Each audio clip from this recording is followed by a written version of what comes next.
क्योंकि क्या होता है ना, जब हम फ्री में पढ़ते हैं ना तो उसकी कदर ही नहीं होती है, तो हमें नहीं पता चलता है कि हम, लेकिन जब हम पैसा लगाते हैं ना, जब हमारा पैसा कहीं पे लगता है तो हमें उसका एहसास होता है कि हाँ हमने कहीं पे अपना इनपुट लगाया है, तो वहाँ पे मेरे ख्याल से वहाँ पे हमारी ईमानदारी। सो हेलो एवरीवन, मेरा नाम है मृत्युंजय और आज हम बात करने वाले हैं कि how to select a coaching. अगर अभी आप 10th में पढ़ रहे हो और 12th में पढ़ रहे हो और अगर आप IIT जेई या नीट को टारगेट कर रहे हो, अगर आपका टारगेट IIT जेई या फिर नीट है तो आप एक कोचिंग की तलाश में होंगे। तो आज की जो टॉपिक होगी उसमें मैं बताऊंगा कि आपको कोचिंग सेलेक्ट कैसे करना होता है। तो सबसे पहले फैक्टर्स क्या डिपेंड करते हैं कि कोई भी कोचिंग जिसमें भी आप जाना चाहते हो उसकी IIT जेई सिलेक्शन रेशियो क्या है, या नीट के लिए भी सेम चीज होगा कि नीट में उसका सिलेक्शन रेशियो कैसा है, प्रैक्टिकल लैब्स हैं या नहीं है, क्योंकि अगर आप 12th में जाओगे तो आपको प्रैक्टिकल लैब्स वगैरह भी चाहिए, तो वो है अवेलेबल या नहीं। करिकुलम कैसा है, क्या वो IIT जेई से मतलब उसका मेल मिलाप है, जो IIT में पूछा जाता है क्या वो लोग पढ़ाते हैं, क्या बोर्ड का चीज वो पढ़ाते हैं, तो ये करिकुलम में आएगा। डाइवर्सिटी का मतलब ये हुआ कि क्या अलग अलग स्टेट के बच्चे हैं। अगर आप 10 से भी नीचे जाते हो तो आपको ज़्यादा सीखने को तभी मिलता है जब अगर हर जगह से बच्चे आते हैं। जैसे अगर मैं कोटा की बात करूं तो इसे मिनी इंडिया कहा जाता है, इसमें हर स्टेट के बच्चे होते हैं, तो डाइवर्सिटी आपको कहीं ना कहीं ज़्यादा देखने को मिलती है कोटा के कोचिंग्स में। एक्सपोजर का मतलब हुआ क्या, आपको जैसे कोटा एक बड़ा शहर है तो आप जब इस शहर में आओगे, अगर आप गांव में रहोगे छोटे मोटे कोचिंग में पढ़ोगे तो आपको एक्सपोजर नहीं मिलेगा, लेकिन अगर आप बड़े शहर में आके पढ़ोगे तो आपको एक्सपोजर मिलता है। इंफ्रास्ट्रक्चर, जैसे यहाँ पे कोटा में जितने भी बड़े बड़े कोचिंग्स हैं उनका इंफ्रास्ट्रक्चर बहुत अच्छा होता है, तो आपको ये भी देखना है कि क्या एकोमोडेशन प्रॉपर्टी है नहीं, वॉशरूम वगैरह ढंग से या नहीं, ऑडिटोरियम है या नहीं, सब कुछ इंफ्रास्ट्रक्चर में आता है। उसके बाद अवार्ड, कि अवार्ड होना बहुत जरूरी है। हमने बचपन से सीख रखा होता है कि सेल्फ अवार्डिंग, अगर हमारे 10th में अच्छे मार्क्स आते थे तो हमें घर ही मिलता था, हमारे 5th क्लास में मार्क्स आते थे तो कुछ ना कुछ पापा हमेशा शुरू से देते थे, जो कि हमारा कहीं ना कहीं वो मोटिवेशन रहता है। तो ये अभी भी होता है कि क्या मैं 12th जब पास करूंगा या IIT में मेरा सिलेक्शन होगा, नीट में मेरा सिलेक्शन होगा, तो कुछ मुझे अवार्ड मिलेगा या नहीं मिलेगा। ये भी डिपेंड करता है कि हम कौन सा कोचिंग में जाएं।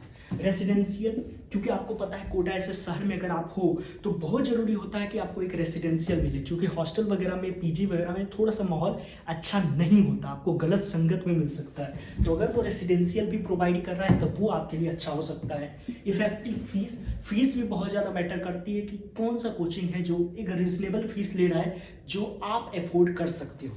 स्कॉलरशिप, वही बात है कि अगर फीस ज़्यादा भी है मान लो तो क्या वो स्कॉलरशिप प्रोवाइड कर रहे हैं या नहीं, कि अगर मान लो आप टैलेंटेड हो तो क्या आपको स्कॉलरशिप की फैसिलिटी मिल रही है या नहीं। These are the factors that will decide कि which coaching it be suitable for you for IIT JEE और NEET.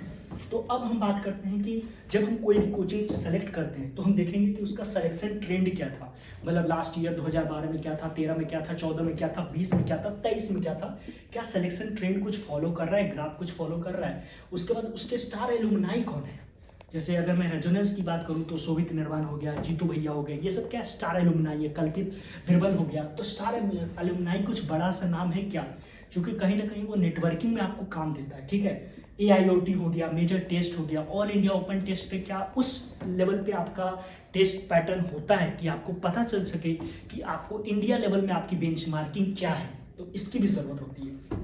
Now the next one is summer training, क्या आपको ट्रेनिंग वगैरह मिल रहा है, अगर मान लो समर वेकेशंस मिल रहा है, अगर मैं 10 से नीचे की बात करूं तो क्या आपको समर ट्रेनिंग वगैरह मिलता है, लाइव प्रोजेक्ट। अगेन अगर आप 10 से नीचे हो या 12th में भी हो तो क्या आपको कुछ प्रोजेक्ट्स वगैरह भी करवाए जाते हैं जो कि बोर्ड से रेलेवेंट हो।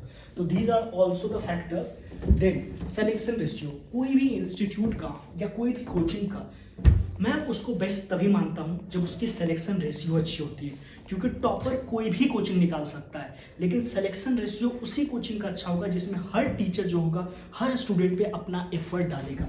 तो selection ratio would be my major consideration for choosing any coaching. क्या वो टॉप रैंक्स दे रहा है, क्योंकि टॉप रैंक्स तो डेफिनेटली मायने रखता ही है कि एक तो टॉप रैंक्स होनी चाहिए आज के टाइम पे, क्या 100% बन रही है नहीं बन रही है, बहुत जरूरी होता है।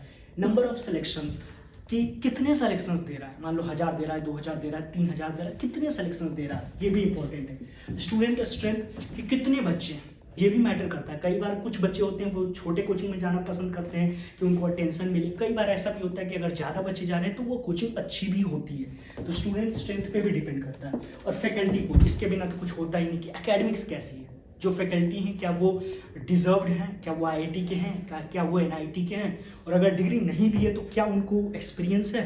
तो ये सब चीज़ें जो थी वो डिसाइड करती है कि कोचिंग कौन सा अच्छा है। अब जो सबसे बड़ा कॉन्ट्रास्ट होता है कि भैया हम ऑनलाइन में जाएं या ऑफलाइन में जाएं, तो हम ये डिस्कस करते हैं कि आपके लिए ऑनलाइन अच्छा है या आपके लिए ऑफलाइन अच्छा है। मैंने आपको ये तो बता दिया कि भैया कोचिंग कौन सा चूज़ करना है। अब आपके माइंड में ये आ रहा होगा कि भैया हम घर से ही पढ़ लें या कोटा आकर के पढ़ें या कहीं पे भी जहाँ जहाँ पे बड़ी बड़ी कोचिंग्स हैं, तो ऑनलाइन अच्छा है या ऑफलाइन अच्छा है। तो मैंने दो चीज़ लगाई, प्लस का मतलब हुआ कि इसका फ़ायदा क्या है, माइनस का मतलब नुकसान क्या है, दोनों का हम बताते हैं। तो अगर आप ऑनलाइन में आते हो तो ये आपके लिए थोड़ा सा अफोर्डेबल होता है, ठीक है। टीचर का चॉइस मिल सकता है कि आपको कौन से टीचर से पढ़ना होता है। कई बार ट्रायल भी मिल जाता है कि भैया ये टीचर है तो उनको पहले से पता होता है यही लोग पढ़ाएंगे, तो टीचर का चॉइस मिल जाता है कि आपको किससे पढ़ना होता है। टाइम सेव करता है, आपको आने जाने में जो टाइम लगता है वो आपकी बच जाती है। और रिविजिट लेक्चर्स होता है, मान लो कोई लेक्चर हमें समझ में नहीं आया तो हम दोबारा से देख सकते हैं। तो ये इसके प्लस पॉइंट थे। अगर मैं ऑनलाइन के माइनस में बात करूं तो पीयर कंपटीशन नहीं होता, क्योंकि क्लास में क्या होता है, बाजू वाला अगर क्वेश्चन सॉल्व कर रहा होता है तो हम भी सॉल्व कर रहे होते हैं, है ना। मार्क्स में उसके कितने मार्क्स आए, तो एक पीयर टू पीयर कंपटीशन आपको ऑनलाइन में नहीं मिलता है। मतलब गाइडेंस की भी कमी होती है, क्योंकि जब ऑफलाइन में टीचर होता है तो वो एकदम आपको एक अलग ही मोटिवेशन लेवल रहता है, क्योंकि टीचर भी मोटिवेटेड रहता है, स्टूडेंट भी मोटिवेटेड रहता है, तो कहीं ना कहीं वो भी आपका मिस हो जाता है। स्क्रीन टाइम आप 6 घंटा 7 घंटा 8 घंटा 9 घंटा 12 घंटा 15 घंटा अगर स्क्रीन पे रहोगे तो आपको पता है माइंड मेंटल प्रेशर आएगा, डिस्ट्रैक्शन बहुत ज़्यादा होता है। आपको पता है यूट्यूब पे अगर आप वीडियो देख रहे हो, कहीं पे भी देख रहे हो तो शॉर्ट्स खुल जाएगा, रील्स चलने लगेगा, डिस्ट्रैक्शन भी बहुत है, डाउट्स भी बताने के लिए कोई नहीं रहेगा। वैसे क्लास में क्या होता है, ऑफलाइन में आपके दोस्त बता देंगे, आपके टीचर्स बता देंगे क्लास खत्म होने के बाद ही, तो डाउट का भी लॉस है यहाँ पे। लाइव फील आएगा ही नहीं, ऐसा लगेगा आप डेड आदमी को किसी को देख रहे हो, तो आप में फील नहीं आएगा वो पढ़ने का, तो लाइव फीलिंग भी खत्म हो जाती है। और डिसिप्लिन भी कहीं ना, कोई टाइम टेबल कुछ भी नहीं होता है, तो आपको फील ही नहीं आएगा कि कब कौन सा क्लास पढ़ रहे हो, कब कौन सा सब्जेक्ट पढ़ रहे हो। तो कहीं ना कहीं ये थे ऑनलाइन का। अब जो मेन टॉपिक है जिसपे हर बंदे की निगाह होगी कि भैया आप तो ऑफलाइन का बताओ, क्योंकि आपको भी पता है कि कोटा जो कि शिक्षा की काशी कहा जाता है, दूर दूर से हर जगह से बच्चे यहाँ पे पढ़ने के लिए आते हैं, तो कुछ ना कुछ तो और ये जाना ही जाता है ऑफलाइन कोचिंग के लिए। तो सबसे पहले प्लस पॉइंट ट्रस्ट वर्दी होता है। जैसे रेजोनेंस की मैं बात करूँ, ये 21 सालों से और भी कोचिंग से बहुत साल से, तो कहीं कहीं ये ट्रस्ट वर्दी होता है। ब्रांडेड नेम्स होते हैं, टाइम टेबल आपको मिलता है जिससे कि आपको पता होता है, एक सीक्वेंस होती है, एक डिसिप्लिन फॉर्मेट होता है कि हमको आज ये पढ़ना है, हमको कल वो पढ़ना है, तो कहीं ना कहीं वो टाइम टेबल का फ़ायदा मिलता है आपको। टेस्टिंग होती है, ठीक है, टाइम टू टाइम आपकी टेस्टिंग होती रहती है। आपको सीबीटी मोड में भी होता है, पेन पेपर मोड में भी हो जाएगा अगर आप ऑफलाइन मोड में हो तो। पीयर लर्निंग मिलता है, मैंने बता रखा है ऑलरेडी, सामने मिला। डिसिप्लिन मेंटेन होता है क्योंकि आपको पता होता है रोज क्लास आना है, ये तो अपने आप में एक डिसिप्लिन फॉर्मेट आपका बन जाता है। कुछ नेगेटिव्स इसके भी होते हैं, लाइक अफोर्डेबल नहीं होता है उतना, क्योंकि आप ऑफलाइन में टीचर्स को हमें हाईएस्ट सैलरी पे रखना होता है, तो कहीं ना कहीं इंफ्रास्ट्रक्चर लगता है, तो कहीं ना कहीं कॉस्ट ज़्यादा बढ़ता ही बढ़ता है।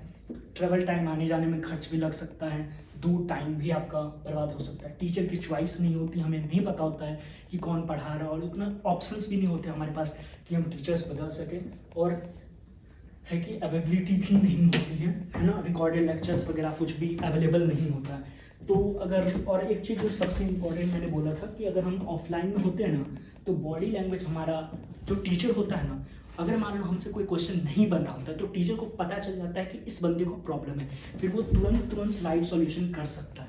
बट अगर आप ऑनलाइन में हो तो टीचर आपकी बॉडी लैंग्वेज को नहीं चेकआउट कर पाता है, जिसके चलते वो नहीं समझा पाता है कि आपकी प्रॉब्लम क्या है।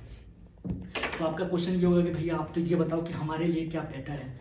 तो मेरे अनुसार यही है कि अगर आप IIT JEE ऐसे एग्ज़ाम को तैयारी कर रहे हो तो कहीं ना कहीं मुझे ऐसा लगता है कि बोर्ड का एग्ज़ाम अगर है तब तो भाई खुद से ही हो जाएगा, सेल्फ स्टडी से हो जाएगा, यूट्यूब पे थोड़े बहुत लेक्चर देखने से हो जाएगा। लेकिन अगर आपको IIT JEE में अच्छे रैंक लाना है, अगर अच्छी IITs में जानी है, तो आई वुड प्रेफर कि आप ऑफलाइन में आएँ, क्योंकि ऑफलाइन में जब हमारा पैसा लगता है ना, क्योंकि क्या होता है ना, जब हम फ्री में पढ़ते हैं ना तो उसकी कदर ही नहीं होती है, तो हमें नहीं पता चलता है कि हम, लेकिन जब हम पैसा लगाते हैं ना, जब हमारा पैसा कहीं पे लगता है तो हमें उसका एहसास होता है कि हाँ हमने कहीं पे अपना इनपुट लगाया है, तो वहाँ पे मेरे ख्याल से वहाँ पे हमारी ईमानदारी ज़्यादा झलकती है। हाँ, अगर आपका एकदम वर्स्ट केस है तो आप ऑनलाइन भी प्रेफर कर सकते हो। रैंक तो खैर कहीं से भी आ सकती है, लेकिन अगर इन दोनों बीच में अगर मैं खुद स्टूडेंट होता तो मैं प्रेफर करता ऑफलाइन का, क्योंकि कोटा सिर्फ ये नहीं है कि रैंक देता है, कोटा एक इन्वायरमेंट देता है। ये तो घर से भी लोग पढ़ सकते हैं, लेकिन उतने दूर दूर से आपके मम्मी पापा भेजते हैं, क्यों? क्योंकि ये इन्वायरमेंट देता है। तो मेरे ख्याल से वीडियो लंबा नहीं करूँगा, तो आई होप कि आपको ये वीडियो पसंद आया होगा। अगर पसंद आए तो प्लीज़ इसे लाइक, कमेंट, शेयर करें। कुछ भी डाउट हो तो कमेंट सेक्शन में पूछ सकते हो। और अगर चैनल पे नए हो तो प्लीज़ सब्सक्राइब कर देना। Thank you, love you all.